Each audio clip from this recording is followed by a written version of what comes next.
Bonjour à tous, j'ai envie de parler d'un sujet un peu tabou aujourd'hui, c'est l'argent. Quand on est freelance, c'est un sujet qu'on peut vraiment pas éviter et vous n'êtes pas forcément à l'aise pour en parler et c'est normal. En France, c'est pas un sujet qu'on aborde très facilement. Alors dans cette vidéo, je vais partager avec vous plusieurs conseils pour que ce soit plus naturel pour vous de parler d'argent. Parce que vraiment c'est indispensable pour réussir dans votre activité de freelance. Mais avant ça, j'aimerais revenir sur le pourquoi c'est si difficile pour nous d'en parler. Alors déjà en France on a un peu l'impression que c'est un sujet vulgaire, on n'ose pas trop dire ce qu'on gagne, celui qui a moins d'argent il a pas trop envie il a un peu honte de le dire, il se dit qu'il est pauvre, et celui qui a plus d'argent, il ose pas le dire non plus, parce qu'il va y avoir de la jalousie, qu'on considère que l'argent c'est vulgaire, que celui qu'on a il est pas toujours forcément mérité. Du coup, il y a un gros tabou autour de ça. Par exemple, dans ma famille ou mes amis, personne ne sait combien je gagne. Et c'est peut-être pareil pour vous. En fait, à part ma femme, les seuls qui savent combien je gagne, c'est mon banquier et mon comptable. Et ça me paraît normal de parler de ça avec eux. Je suis moins gênée finalement, parce que c'est leur boulot en fait. Par exemple, mon comptable, c'est l'expertcomptable.com, il me dit où je me situe en termes de chiffre d'affaires par rapport aux autres freelances qui peuvent suivre. Il m'aide à optimiser mon revenu. Il me donne des astuces pour payer moins d'impôts et moins de cotisations. Il sait qu'il n'y a pas de honte à vouloir gagner de l'argent et vouloir faire en sorte qu'il y en ait un maximum qui reste dans ma poche. Donc on est vraiment avec lui dans des discussions autour de l'argent qui sont saines et qui sont un peu celles qu'on devrait avoir avec tout le monde. On a le droit de vouloir gagner de l'argent. Gagner de l'argent, c'est pas forcément le prendre aux autres, c'est pas forcément être intéressé que par ça. Mais en fait, dans notre esprit, ce qu'on gagne, c'est vraiment lié à notre valeur. En gros, si je gagne beaucoup, c'est que je suis très fort. Si je gagne peu, c'est que je suis nul. Il y a beaucoup ça dans les esprits. Et c'est pour ça que pour les salariés, ça peut être difficile de négocier un salaire quand ils sont embauchés dans une nouvelle entreprise ou de demander une augmentation. Et c'est difficile aussi pour les freelances de fixer et de défendre leurs tarifs. Il y a une autre chose, c'est qu'on nous pousse à être épanouis dans notre travail, à être passionnés par ce qu'on fait.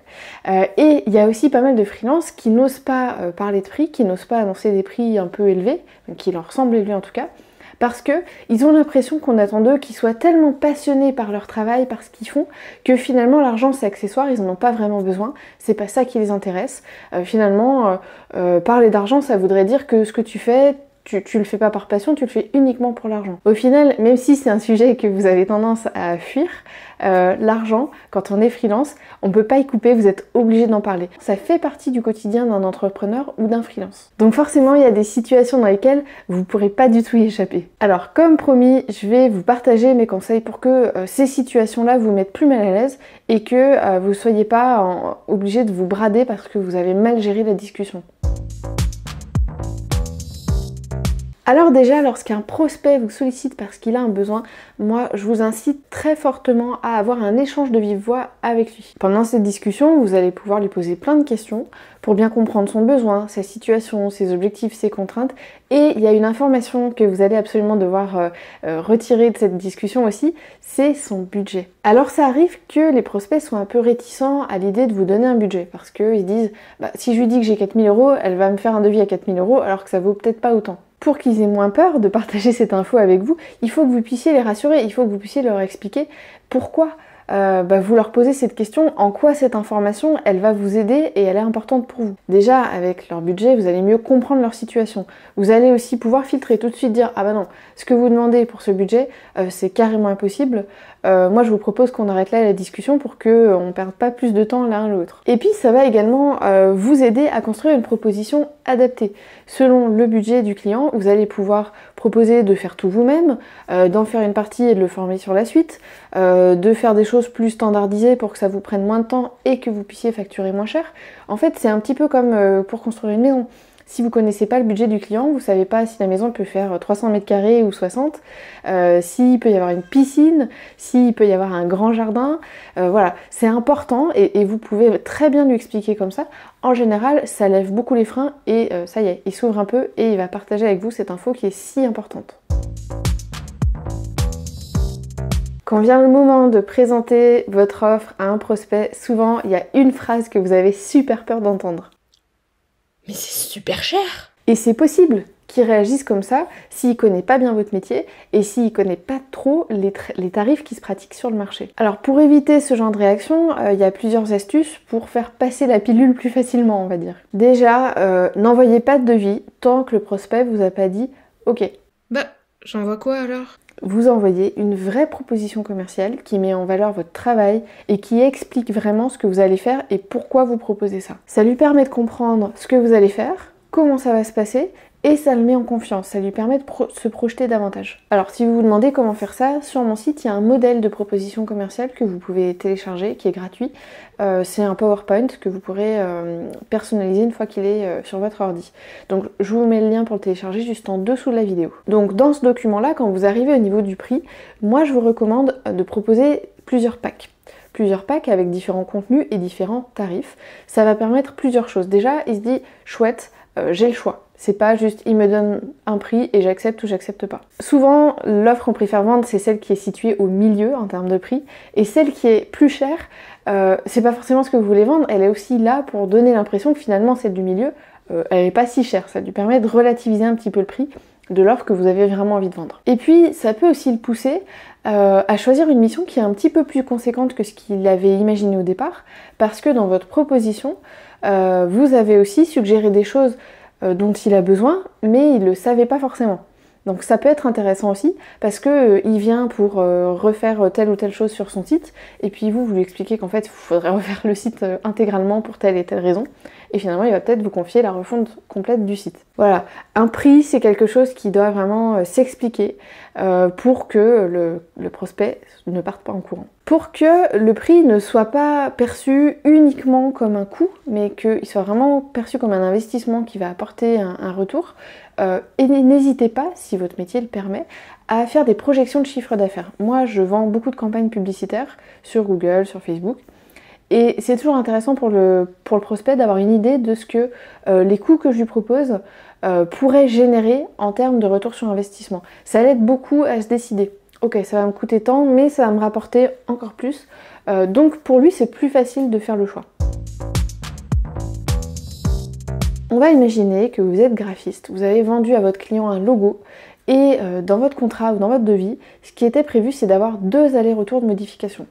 Il vous en a déjà fait 4, vous voyez qu'il est encore pas content, que ça va prendre encore du temps et qu'en plus, il vous demande des choses qui n'étaient pas prévues au départ. Donc là, c'est clair, vous débordez du cadre de la mission, vous y avez passé beaucoup de temps, la mission va pas être rentable si ça continue comme ça. Ou alors, vous êtes développeur, vous avez vendu un site web qui était prévu pour avoir 10 pages au départ, il a été chiffré comme ça, planifié comme ça, et puis au fil du projet, le client il rajoute une page par-ci, une page par-là. Et là, pareil, vous n'allez pas vous en sortir, vous n'allez pas pouvoir respecter le planning alors que vous avez une mission derrière qui est prévue. Et puis finalement, vous travaillez les week-ends, vous travaillez les soirs, c'est pas intéressant pour vous. Donc dans ces 2 missions, la mission elle déborde du cadre qui était prévu, le client en veut plus que ce pourquoi il a payé, donc c'est important pour lui de lui en parler et de lui faire savoir que s'il veut plus que ce qui était prévu, bah, ça va coûter plus cher. Et ça, c'est pas une discussion qu'on aime beaucoup aborder en général. Alors, pour que tout se passe bien, il faut être très factuel. Là, faut pas être dans l'émotion, genre t'es pas sympa, je suis obligée de passer mes week-ends à bosser, c'était pas prévu.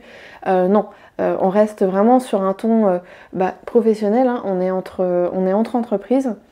Et on est neutre surtout, on laisse pas les émotions là-dedans. Donc rappelez-lui ce qui était prévu dans le contrat, ce qui a été fait, donc ce qui est hors contrat on va dire, et ce qui risque de se passer encore, qui encore une fois est dans le contrat. Donc il faut que vous soyez directement en mesure de lui dire ça va te coûter tant d'euros en plus et ça nous met un retard de tant de temps sur le planning. Finalement je peux pas te le livrer fin mars, ça sera plutôt mi-avril. Et puis ça devait coûter 4 000 €, mais là on sera plutôt à 6 000 si on continue comme ça. C'est très important d'apporter une solution, de pas juste dire ouais ça va être plus cher, mais combien? C'est ça qu'il a besoin de savoir. Si c'est un client avec qui vous avez l'habitude de parler fréquemment, essayez peut-être de lui en toucher 2 mots au téléphone plutôt que de lui envoyer un mail qui peut être un petit peu froid.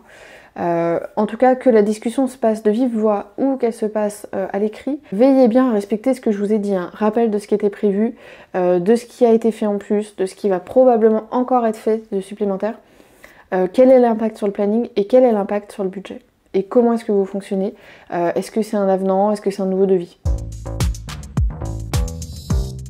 On dit souvent qu'en France, c'est le sport national de ne pas payer ses factures, ou en tout cas de ne pas les payer dans les temps.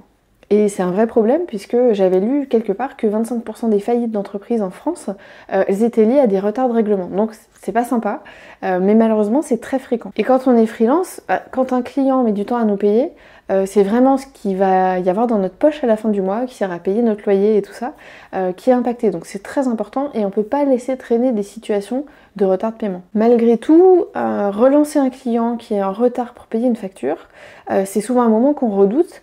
C'est un moment qui est un peu clé dans la relation client. On a peur de dégrader le lien qu'on a avec lui. Alors, remettons les choses dans leur contexte. Vous avez signé un contrat avec un client qui s'est engagé à régler une somme donnée sous une telle échéance. S'il n'a pas payé à la date prévue, c'est lui qui est en tort. S'il ne respecte pas sa part du contrat, c'est normal que vous le rappeliez à l'ordre. Donc déjà, première chose, suivez bien les règlements de vos factures. Ayez un outil qui est adapté pour ça. Moi, j'utilise Time, et quand je suis sur Time, sur la liste de mes factures, je vois très clairement quelles sont les factures qui sont en retard de règlement. Donc l'échéance est passée, l'argent n'est pas arrivé. Et lorsque je crée une nouvelle facture pour un client que j'ai déjà, sur la droite ça me dit si le client me doit de l'argent. Donc c'est quand même difficile pour moi de ne pas savoir qu'il y a des clients qui sont en retard de paiement, même si je fais pas l'effort de le suivre. Pour ça, Time il est hyper pratique parce que c'est vrai qu'on a autre chose à faire et que la compta et vérifier si les clients ont payé dans les temps, c'est pas forcément la partie la plus fun de notre boulot. Alors pour commencer, on va faire une relance amiable. On va juste rappeler au client que la date d'échéance de la facture est passée et que ce serait bien qu'il puisse régulariser la situation. Alors très souvent, il s'excuse, c'est qu'il a été étourdi, il y a un problème de communication en interne et ça se règle, la facture est payée sous quelques jours. Des fois ça n'a pas d'effet. Si c'est le cas, n'hésitez pas à refaire une relance, cette fois un peu plus procédurière. C'est-à-dire que si vous aviez envoyé un mail, peut-être essayer d'appeler. Si vous êtes très gêné de faire ça, peut-être envoyer un recommandé. Expliquez-lui que malheureusement la date d'échéance de la facture est passée, que vous avez besoin qu'il règle cette facture et que si c'est pas le cas sous tel délai, vous serez obligé d'appliquer des pénalités de retard. Bon, quand vous avez fait 2-3 relances, si ça n'a pas d'effet, c'est que votre client, soit il est complètement désorganisé et c'est un peu un manque de respect que de ne pas vous répondre, soit il est de mauvaise foi, il veut pas payer et il fait le mort. Donc là, on va prendre d'autres mesures, on va faire intervenir un tiers qui aura peut-être un petit peu plus d'impact, on va dire. Alors j'ai lu il y a très longtemps que le succès d'une personne se mesure à sa capacité à avoir des discussions gênantes. Je crois qu'on est d'accord, parler d'argent c'est souvent une discussion qui est gênante. Donc j'espère que grâce à ces conseils, justement vous trouverez le succès parce que ces discussions gênantes, vous arriverez à les aborder de façon beaucoup plus sereine, beaucoup plus naturelle et donc que vous serez meilleur dans ces discussions. Voilà, je vous dis à très vite pour une nouvelle vidéo.